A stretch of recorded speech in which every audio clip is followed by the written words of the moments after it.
చెప్పాడు. నేనే కాదు, మా భారతీయులెవరూ ఏనాడు ఇతరులను జయించాలని, రాజ్యాలు స్థాపించాలని కోరలేదు. ఎప్పుడు ఇతరులే ఈ రత్నగర్భ నాశించారు. దుర్జన దండయాత్రలతో రణరక్తసిక్తమైన నా దేశంలో రాజ్యాలు స్థాపించారు, రాళ్లల్లో కలిసిపోయారు. యవనులు, హోనులు, మేచుల చరిత్ర ఎలా అంతమైందో నీ చరిత్ర కూడా అలాగే అంతమవుతుంది. ఏమంటివి? నువ్వు నాకు నాగరికత నేర్పావా? ఎంత మాట, ఎంత మాట! నీ దేశం కళ్ళు తెరవక ముందే నా దేశం నాగరికత నేర్చింది.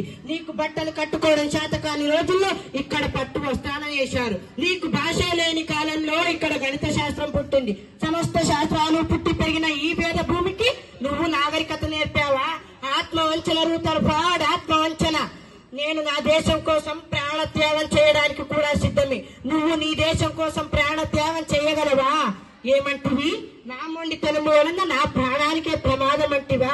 నువ్వు ఒక కనుసైగ చేస్తే నా గుండెల్లో 100 తూటాలు దిగుతాయా? ఏది దింపండి చూద్దాం. ఒక్క సీతారామరాజు చనిపోతే లక్షలాది సీతారామరాజులు ఉద్భవిస్తారు.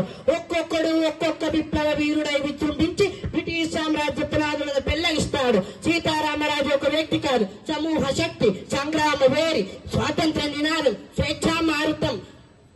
ఈ మట్టిలో మట్టినై, నీటిలో నీటినై, నా ప్రజల ఊపిరిలో ఊపిరినై, మనసుల్లో భావాన్నై, హృదయాన జ్వాలనై, నా జాతి జనం పాడుకునే సమర గీతాన్నై సామ్రాజ్యవాద శక్తుల్ని గెలుస్తాను. స్వతంత్ర భారత జయకేతనంగా నిలుస్తాను. అక్కడ కదులుతారు పాడు, ఇక్కడ ఖర్చు.